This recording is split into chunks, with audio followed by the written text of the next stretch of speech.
Para sahabat, dari waktu ke waktu Kementerian Dalam Negeri menjalankan fungsi merawat, melindungi aset desa, terutama berupa tanah desa, tanah yang disebut tanah kas desa. Karena memang dari waktu ke waktu ini tanah desa ini semakin menyusut, berkurang, alih fungsi.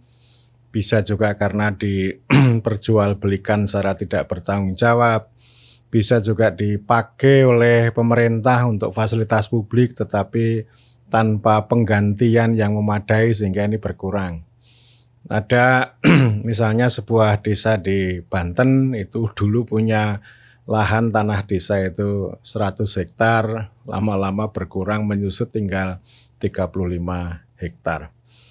Jadi itu menjadi dasar dan saya ingat ya, tahun 2001, 2007 ini ada Permendagri yang mengatur tentang penggunaan tanah desa itu, terutama kalau ini alih fungsi entah untuk apapun ya, terutama untuk fasilitas publik boleh dipakai, termasuk kalau misalnya dipakai untuk jalan tol, proyek strategis nasional boleh bisa, tetapi harus ini ya, disewa atau dibeli ya. Dibeli lalu hasil pembelian itu digunakan untuk membeli lahan baru yang sama, harganya sama, bukan luasnya ya, bukan luas lahannya tetapi harganya sama. Jadi supaya ini tanah desa ini tidak menyusut. Sementara pemerintah tetap bisa memiliki fasilitas publik, entah itu untuk sekolah, untuk layanan kesehatan, proyek strategis nasional dan sebagainya. Dan memang pada waktu itu ada ya sebuah desa di Jogja ini, sebelum dulu tanah ini diambil kembali oleh keraton, itu menjual tanah sampai puluhan hektar, puluhan miliar, terus kemudian dibelikan lahan yang luasnya sama ini, karena memang lahan ini kan di semacam dijual belikan gitu ya. Nah ini jadi masalah karena kemudian ada selisih uang, lalu uang itu digunakan untuk deposito untuk keperluan ini ya. Jadi itu melanggar aturan ya. Jadi meskipun ini ya lahannya itu sama, tetapi kan nilai jualnya kan beda karena biasanya lahan yang diambil digunakan itu kan menempati tempat yang lebih strategis. Nah, ini dari hari ke hari ini lebih kenceng lagi, gawean Kemendagri lebih banyak lagi untuk menjaga aset desa karena ada beberapa perintah penting dari Undang-Undang Desa yang sampai saat ini belum terlaksana dengan baik. Salah satu pejabat yang ngurusi aset desa bernama Pak Sugeng itu punya tagline Save Aset Desa, selamatkan aset desa. Jadi beliau punya data, punya pengalaman, ada belasan hektar lahan desa dipakai untuk real estate tetapi tidak prosedural. Ada juga yang digunakan real estate tetapi karena legalitasnya tidak terpenuhi, yang dirugikan adalah para pembeli rumah. Itu nggak bisa disertifikatkan menjadi milik pribadi. Saya kira banyak sekali dan beliau menunjukkan ada kepala desa yang baru duduk tetapi sama sekali tidak mengerti di berapa luas tanah desa dan tempatnya di mana juga nggak ngerti karena memang administrasinya sangat buruk. Undang-Undang Desa itu memerintahkan ada 2 poin penting yang terkait dengan aset desa. Yang pertama, dalam tempo 2 tahun, pemerintah kabupaten kota dan pemerintah desa itu melakukan inventarisasi aset desa, terutama ya tanah, gedung dan sebagainya ya. Itu terhitung 15 Januari tahun 2014, berarti batas akhirnya 15 Januari tahun 2016. Tapi ini nggak dijalankan, nggak punya uang ya. Menurut catatan Pak Sugeng itu dari hampir 75.000 baru sekitar 8.000 desa yang sudah beres melakukan inventarisasi aset desa.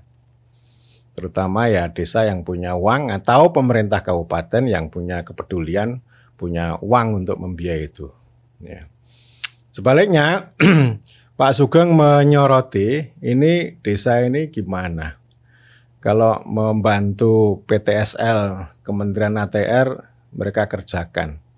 Yaitu pendaftaran tanah sistematis terpadu untuk sertifikasi lahannya warga, mereka bantu. Tetapi untuk sertifikasi terhadap tanah desa, itu mereka tidak jalankan. Umumnya tidak jalankan. Alasannya apa? Nggak ada uang. Ini kan aneh nih. Nggak ada uang aneh, ini perintah undang-undang, nggak jalan. Ya kalau saya telusuri lebih jauh ya nggak ada uang. Karena dana desa yang memungkinkan untuk melakukan pendaftaran tanah itu kan dilarang oleh rezim keuangan. Jadi dana desa tidak boleh digunakan untuk itu. Jadi artinya kalau Kemendagri punya policy melindungi, kemudian proteksi dan sekaligus juga memastikan kepastian hukum tentang kepemilikan lahan oleh pemerintah desa, sementara uangnya dikuasai oleh tempat lain, sehingga tidak nyambung. Dari aset ini kan sebenarnya kepentingan desa. Tetapi karena rezim keuangan itu ya bagaimana membelanjakan dana desa ya kepentingan mereka, bukan kepentingan desa. Nah ini nggak jalan ya, pemerintah kabupaten juga ada yang mau, ada yang enggak. Jadi karena ya mungkin bukan kepentingannya. Ya, jadi ini jadi soal ya. Dan mau tidak mau ini harus terus-menerus disuarakan, harus diperhatikan. Kalau Kemendagri sendiri ya nggak mungkin akan menganggarkan uang sebanyak itu ya. Ya karena memang perintahnya pada pemerintah kabupaten kota dan desa. Desa nggak punya uang. Itu yang pertama. Yang kedua, perintahnya jelas bahwa tanah desa, aset desa yang dipakai oleh pemerintah, termasuk pemerintah kabupaten, wajib dikembalikan kepada desa kecuali yang sudah digunakan untuk fasilitas publik. Fasilitas publik itu ya untuk SD, untuk kantor-kantor pemerintah negara, kemudian untuk pasar, terminal dan sebagainya. Ya, itu prinsipnya gitu. Nah memang kalau pasar itu debit ya, menjadi debatable ya, karena memang pasar itu tidak termasuk fasilitas publik untuk pelayanan, tapi untuk tempat usaha. Ini agak alot perjalanannya dan saya waktu itu ditanya gimana solusinya, ya udahlah bagi hasil aja. Jadi ini kan dulu tanahnya itu tanah desa, tumbuh pasar, setelah rame lalu diambil alih oleh pemerintah kabupaten, lahannya juga diambil alih, pasarnya juga diambil alih, lalu pemerintah kabupaten juga membiayai, tapi bukan lagi milik desa. Tetapi catatan hukum atas tanah itu yang milik desa. Termasuk juga terminal sebenarnya. Ya itu ya orang berdebat, terminal itu ya fasilitas publik. Tetapi kan agak beda maknanya kalau dibandingkan dengan sekolah. Jadi maksud saya yang pasar, yang terminal itu bisa dengan model bagi hasil antara pemerintah kabupaten dengan desa yang punya lahan itu. Lalu Pak Sugeng menyoroti bekas-bekas gedung SD yang dulu gila-gilaan dibangun pada zaman Pak Harto ya. SD Impres itu kan pakai tanah desa dibangun. Nah lama-kelamaan ini nganggur ini, mangkrak. Bekas gedung SD itu nggak dipakai lagi. Nah pemerintah kabupaten mau ngambil.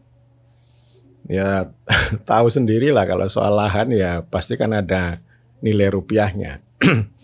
Jadi ini yang diperjuangkan, antara lain yang diperjuangkan oleh Kemendagri, bagaimana bekas-bekas gedung SD yang sudah tidak berfungsi itu dikembalikan pada desa, dari kabupaten kepada desa. Ini juga perjuangan, padahal ya perintahnya jelas, undang-undang memerintahkan saya kira sangat jelas tapi tidak dilaksanakan gitu ya. Jadi ini ya begitulah ya. Jadi saya ingin mengatakan bahwa ini ya aset ini ya, ini sangat penting bagi desa.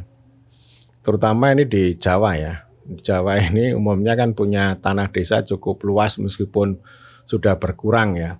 Jadi lahannya sempit, tanahnya sempit, wilayahnya sempit Jawa, tapi desa rata-rata ya punya tanah luas.